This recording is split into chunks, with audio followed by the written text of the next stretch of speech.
ధూళినైన నన్ను దూతగా నిలిపావు, ఎన్నిక లేని నన్ను ఏలికగా చేశావు. ధూళినైన నన్ను దూతగా నిలిపావు, ఎన్నిక లేని నన్ను ఏలికగా చేశావు. భూమి విరిగి ఫలమిచ్చెను, మేఘమిరిగి వర్షమొచ్చెను, రొట్టె విరిగి వృద్ధి చెందెను, నన్ను విరిచి వాడుకోమయ్యా.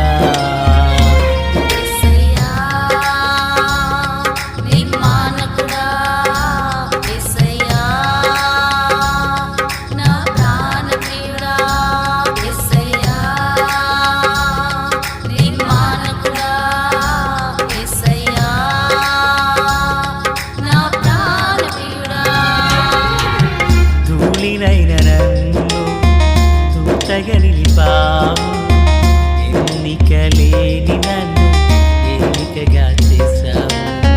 ధూళినైన నన్ను దూతగా నిలిపావు, ఎన్నిక లేని నన్ను ఏలికగా చేశావు.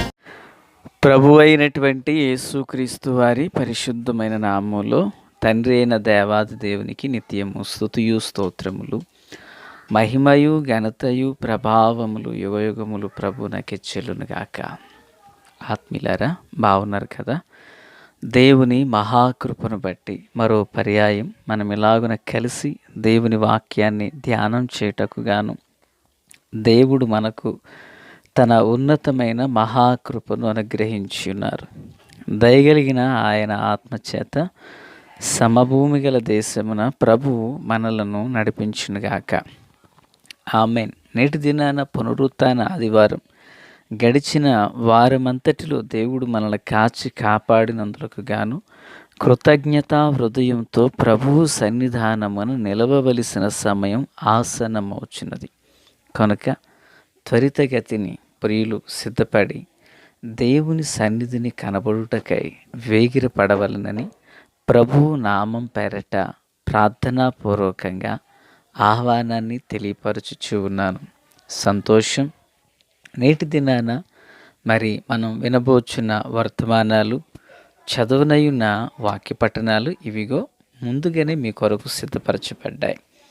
సంతోషం. నేటి దిన వాక్య ధ్యానమై నిర్గమాకాండం 14వ అధ్యాయం 5 నుండి 10 వరకున్న వచనాలు. 10వ వచనం. ఫరో సమీపించుచుండగా ఇశ్రాయేలీల కన్నులెత్తి ఐగుప్తీయులు తమ వెనుక వచ్చుట చూచి మిక్కిలి భయపడి యెహోవాకు మొర్రపెట్టిరి.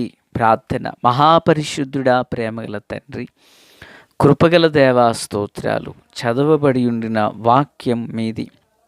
వినుచున్న వారందరూ మీ వారు.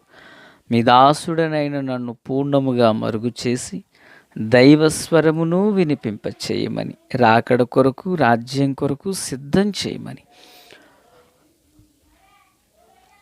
యేసయ్య మహోన్నతమైన నామంలోనికి ప్రార్థించిన మనవులన్నీ పొందియున్నామని నమ్ముచున్నాము మా పరమ తండ్రి. ఆమేన్. ప్రియులారా, బాగున్నారు కదూ? ఈ చదవబడిన వాక్యంలో ఇలాగున చెప్పబడింది. తమ వెనుక ఇశ్రాయేలీల వెనుక ఐగుప్తీయులు వచ్చుట చూచి ఇశ్రాయేలీలు దేవునికి మొర్రపెట్టారు అని చూస్తున్నాం. ఆత్మీయులారా, ఇశ్రాయేలీలు ఐగుప్తు దేశం నుండి బయలుదేరారు. ఫరో వీళ్ళు అనుకుంటున్నారు, వీరిని ఇలాగా పంపేశాం కదా, మన యొక్క సమక్షంలో నిలిచి పనిచేసే వాళ్ళు ఎవరు? ఎందుకు మనం వీరిని ఇలా పంపేశాం? ఏ విధం చేతనైనా మరలా వారిని మనం వెనక్కి తీసుకురావాలి అన్నట్లుగా వారు తలంపును కలిగి ఉన్నారు. సో వారిని ఎలాగైనా మనం వెనక్కి తీసుకురావాలి అని యోచించి వారు 600 బలమైన రథాలను సిద్ధపరచుకుని వెళ్ళారు. అయితే పిల్లరా, వారు అనగా ఐగుప్తీయులు ఇశ్రాయేలీలు వెంబడి వెళుతున్నారని, వారు తరమడానికి వెళుతున్నారని బయలుదేరట చూచి ఇశ్రాయేలీలు ఏం చేస్తున్నారంటే దేవునికి మొరపెట్టారంట. తమ వెనక ఒక శత్రువు తరుముతూ వస్తున్నాడు. శత్రువును చూడగానే వీళ్ళు ఏం చేస్తున్నారు? ఆకాశమందున్న దేవుని వైపు వీళ్ళు తిరిగి మొరపెడుతున్నారు. వారెంతమంది? 600 రథాలు. రథంలో 5 చొప్పున ఉన్నారు. రథంలో 5 చొప్పున ఉన్నారనుకోండి. అప్పుడు ఎంత అవుతుంది? 6×5 = 30. ఓ 3,000 మంది అనుకుందాం. ప్రియులారా, ఇంకా ఫరో సైన్యం. కానీ ఇజ్రాయిల్ ఎంతమంది ఉన్నారు? 20 లక్షల మంది, స్త్రీలు, పిల్లలు, చిన్నలు, పెద్దలు.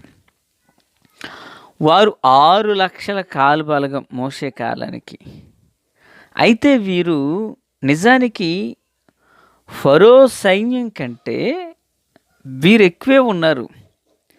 కానీ ఫరోను చూచి వీళ్ళు భయపడుతున్నారు. అద్భుతమైన విషయం కూడా చెప్తాను. వారు తమకున్న బలగమును బట్టి వాళ్ళు అతిశయించట్లేదు. మనం ఎక్కువ మంది ఉన్నాం కదా అంటూ వాళ్ళు భిన్నంగా ఆలోచించేయట్లేదు. వారి యొక్క తలంపంత ఎలా ఉందంటే, సో ఈ యొక్క సమస్యలో మమ్ములను విడిపించగలిగినది మా బలము కానీ, మా సైన్యం కానీ, మా ఆయుధాలు కానీ కాదు, దేవుడే మమ్మును విడిపించాలంటూ దేవునికి మొరపెట్టారు. దేవునికి స్తోత్రం. ప్రియులారా, వారు కష్టకాలంలో దేవుని తట్టునకు తిరిగారు. చూడండి, దేవుని వాక్యంలో 107వ కీర్తన 13వ వాక్యం, కష్టకాలమందు వారు యెహోవాకు మొరపెట్టిరి, ఆయన వారి ఆపదలలో నుండి వారిని విడిపించెను. ఆమేన్. 19వ వచనం, కష్టకాలమందు వారు యెహోవాకు మొరపెట్టిరి, ఆయన వారి ఆపదలో నుండి వారిని విడిపించెను. 107:28, శ్రమకు తాళలేక వారు యెహోవాకు మొరపెట్టిరి, ఆయన వారి ఆపదలలో నుండి వారిని విడిపించెను. అంటే శ్రమలో నుండి, ఆపదలో నుండి, ప్రియులారా, శత్రువులు తరుముతున్నప్పుడు వారు చేసిన పని ఏంటంటే దేవునికి మొరపెట్టారట. ఎప్పుడైతే వారు దేవునికి మొరపెట్టారో ఆ కష్టాలలో నుండి దేవుడు వారిని విడిపించాడు. ఈరోజు మానవ జీవితంలో సుఖదుఖాలు లేక కష్ట సుఖాలు అనబడినవి దేవుడే జతపరిచాడు. ఒక వాహనానికి 2 చక్రాలు ఎలాగో, ఒక మనుషుడు నిలబడడానికి 2 కాళ్ళు ఎలాగో, అలాగుననే ప్రియులారా మానవ దైనందిన జీవితంలో సుఖదుఖములు అనబడినవి జత చేయబడ్డాయి. ప్రసంగి అంటాడు కదా, సుఖదుఖములు మనుషుని జీవితంలో జత చేయబడ్డాయి. ఈరోజు 10,000 రూపాయలు కలిగిన వ్యక్తివి నువ్వు అవి ఉండొచ్చు జేబులో, కానీ ఒక రోజున 10 రూపాయల కొరకు వెతుక్కున్న రోజు కూడా ఒకటి నీకు ఉంటుంది. ఈరోజు అష్టైశ్వర్యాలతో తొలదూగుచున్న వ్యక్తి నీవై ఉండొచ్చు, కానీ దానికంటే ముందు శ్రమలలో నలిగిపోయిన అనుభవం కూడా ఉంటుంది. ఈరోజు శ్రమలో ఉన్న నీవు మరో రోజు ఒక సంతోషకరమైన రోజు కూడా నీకు రానై ఉన్నది. మానవ దైనందిన జీవితం సుఖదుఖాలతో ఉంది. అయితే వారికి కష్టం కలిగినప్పుడు వారు చేసిన పని ఏంటంటే, వారు కష్టకాలమందు యెహోవాకు మొర్రపెట్టగా ఆయన వారిని విడిపించాడట. ఈ మాటలు వించిన ఆత్మీయులారా, మరి ఇజ్రాయేలులు కష్టకాలంలో దేవునికి వాళ్ళు మొరపెట్టి ఎలాగూ విడిపించబడ్డారో, మరి జీవము కలిగిన దేవుని బిడ్డలుగా నా జీవితమైనా, నీ జీవితమైనా, ఎవరిమైనా సరే మన కష్టకాలాల్లో మనం చేయాల్సిన పని ఏంటి? గోదావరి బ్రిడ్జి చూద్దామా? ఇంట్లో ఫ్యాన్ ఉందని చూస్తున్నావా? నీవే తలంపుతో ఉన్నావు. నా దేవుని పిల్లరా, దేవుని పిల్లలుగా మన జీవితంలో, నీ జీవితంలో కష్టం అనేది ఎదురైందంటే దాని వెనక ఒక సుఖము కూడా దాగబడి ఉంది అనే సంగతి గుర్తుపెట్టుకో. వారి కష్టకాలం ఎదురైంది, ఆ కష్టకాలంలో వాళ్ళు దేవునికి మొరపెట్టారు. ఎంత అద్భుతమండి! ఆ కష్టంలో వారు అలాగను మొరపెట్టి దేవుని ద్వారా గొప్ప విడుదలను పొందారు. 600 రథాలు మరుసటి దినాన ఒక్క రథం కూడా కనిపించలేదు. ఈ మాటలు వించిన ఆత్మీయులారా, ఆనాడు ఫరో యొక్క రథాలు ఇజ్రాయేల్ను తరిమినట్లుగా ఈ దిన నువ్వు ఏ విషయంలో తరమబడుతున్నావో, ఏ విషయాన్ని బట్టి కలవరపడుతూ భయపడుతూ ఉన్నావో ప్రభు నీతో మాట్లాడుతున్నారు. నేటి దినాన చూచిన ఐగుప్తుల మీదట కనబడని సెలవిచ్చిన మహాదేవుడు ఇదిగో ఈ మాటల ద్వారా నీ యొద్దకు వస్తున్నాడు. నువ్వు ఏ కలవరాన్ని చూచి, ఏ మనిషిని చూచి, ఏ పరిస్థితిని బట్టి నువ్వు కలవరపడుతూ దుఃఖపడుతున్నావు. ఇదిగో కరోనా అంటూ మాట్లాడుతున్నారు. కలవరపడొద్దు, దుఃఖపడొద్దు. కరోనాను కూడా లయపరచగలిగిన దేవుడు మనకున్నాడు. ప్రార్థన చేద్దాం. ప్రకృతిలో మార్పు కొలక చేస్తాడు. ధైర్యాన్నిచ్చే దేవుడు ఆయన.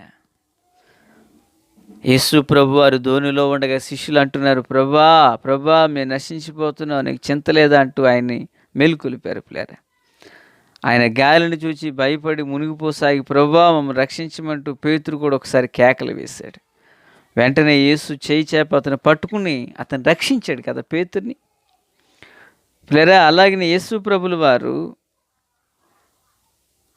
మరి ధోనిలో ప్రయాణం చేయొచ్చినప్పుడు వారంతా ప్రభువా నశించిపోతున్నాం రక్షించమంటే కేకలు వేసినప్పుడు ప్రభువారు అంటున్నారు, అందుకని అల్ప విశ్వాసులారా ఎందుకు భయపడుచున్నారని చెప్పి లేచి గాలిని సముద్రం గద్దింపగా మిక్కిలి నిమలమైపోయాయి.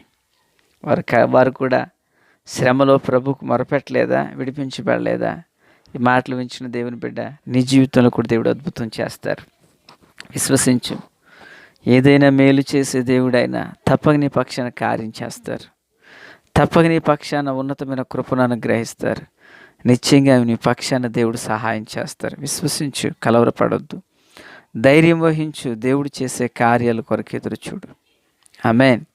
నిశ్చయంగా దేవుడు మేలు చేస్తారు. నిశ్చయంగా ప్రభు తన కృపను అనుగ్రహిస్తారు.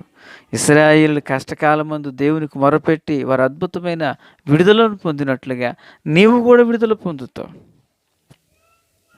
యెహోషాపాతు రాజు జీవితంలో శ్రమలు రాలేదా? కష్టాలు రాలేదా? ఆ కష్టాల మధ్యలో అతడు మొరపెట్టి తప్పించబడలేదా? పిల్లరా, నెహెమ్యా కాలంలో, నెహెమ్యా జీవితంలో వారు శ్రమ నొందినప్పుడు వారు కష్టపడలేదా? శత్రులు భయం చేత అద్భుతంగా దేవుడు వారికి విడుదలనివ్వలేదా?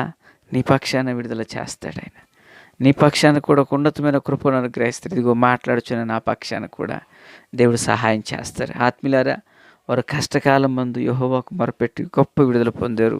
మరి నీ జీవితంలో మనుషుల ద్వారా వచ్చిందా కష్టం? శత్రుల ద్వారా వచ్చిందా? ఒకవేళ అపవాది ద్వారా నీ శ్రమను ఎదుర్కొంటున్నావా? నీ జీవితంలో కష్టం, శ్రమ ఏదైనా నువ్వు దేవుని వైపు చూడు. దేవుడే నీ పక్షాన గొప్ప సహాయం చేస్తారు. ఆమేన్. తండ్రి దేవా స్తోత్రం.